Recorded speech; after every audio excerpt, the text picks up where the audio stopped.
Hi, this is Jan Hibbard from Log Cabin Leather. I'm here for another session of my Maker Monday series. I'm here in the basement of my log cabin workshop, which is where most of my products are made. So again, the Maker Monday series is to I make.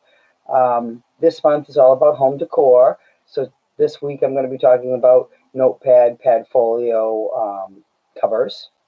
So I'm going to talk about those in a minute.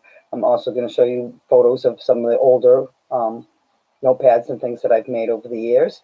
I'm going to discuss the different sizes and of them. I'm going to talk about how the product line has changed to meet the current times and things like that. I'll show you some of the current ones I have right now that I will be offering for sale later on. And I'm going to tell you information about my upcoming workshops and events. So that's kind of an outline of what I'm doing. Again, if you, I started the month off again about home decor. So I talked and showed this letterbox, which is what I talked all about last desk organizer, what I call, that I made originally for my mother. Well, the notepad cover, again, was something that originated from my mother. Starting out, most of us were making things for our family, so I made lots of gifts for my mother and my father, too. So this is one of the things I made my mother. She was the bird lover, so that's the birds on this. Well, the notepad cover that I originally designed was also my mother. It was this style, which I still make. It was something I designed completely myself. It holds a notepad. It's just a 5x8 standard notepad. So again, when I start designs, I start with what I'm going to put inside it.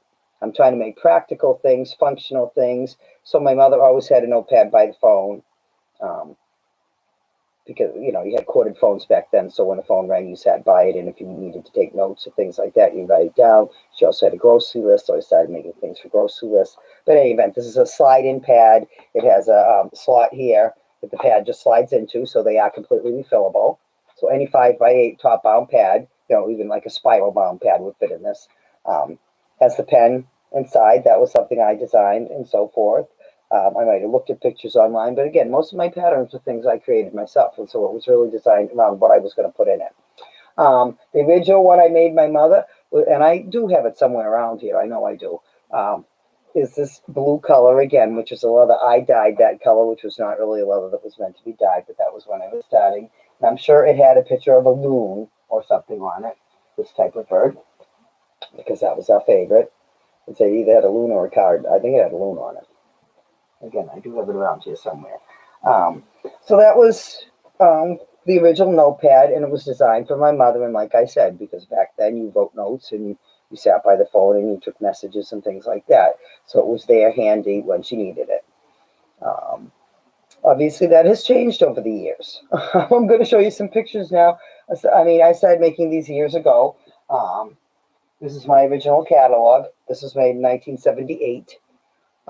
So I pulled some of the pages out of this just so I could access them easier. So the original notepad was this size, but then I started making them in several other sizes. I made them in the 8x11 pad, which I still have today, but I also at that time made them in the legal size pad, which was the 11x14, the long pad.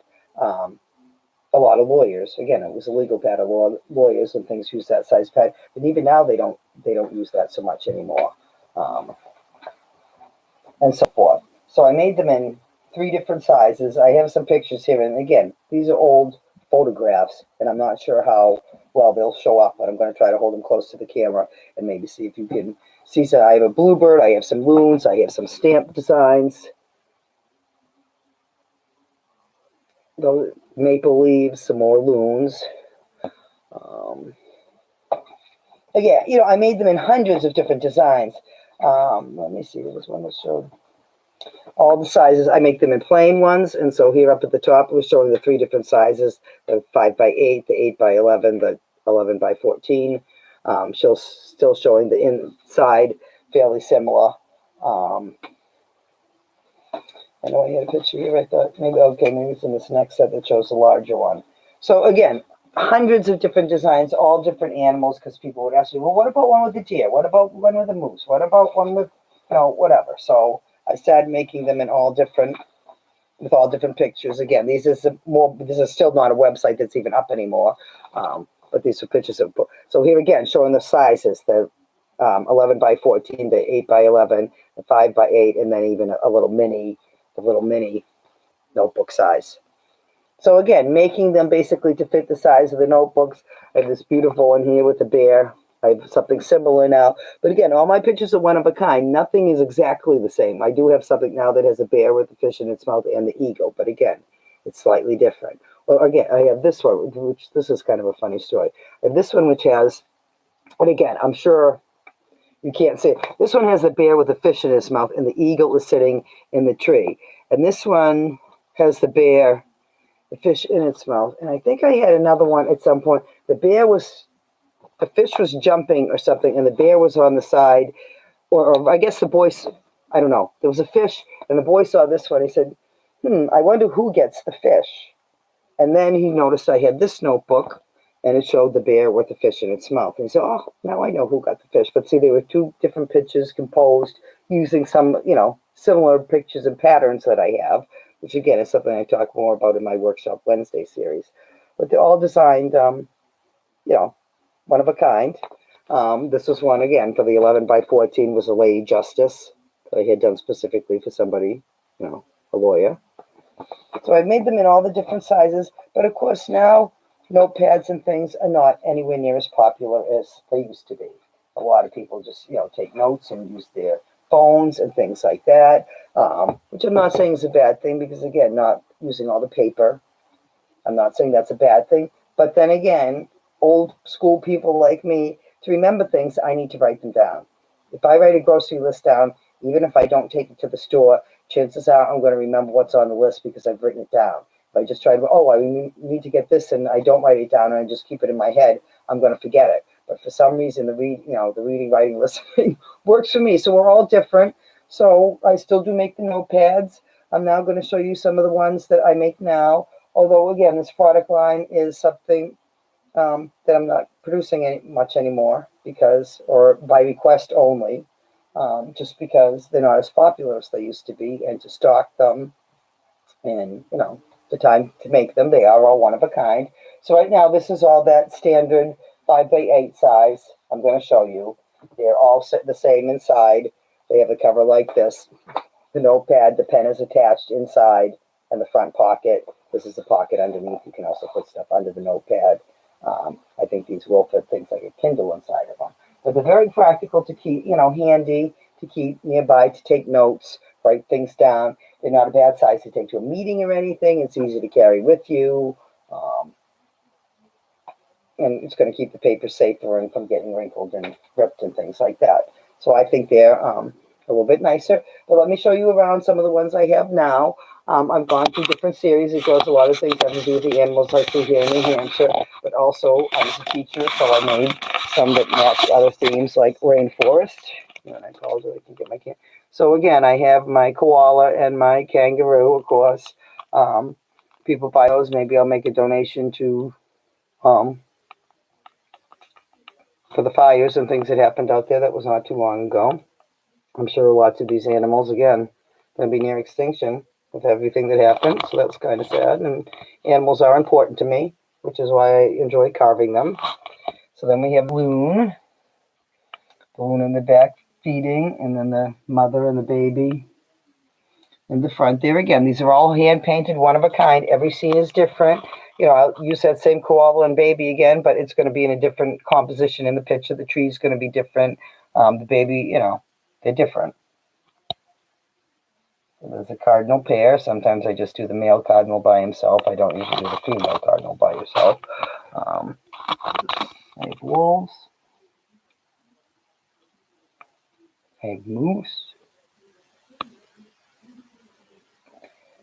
So again, they're all different. They're all one of a kind, made to be functional.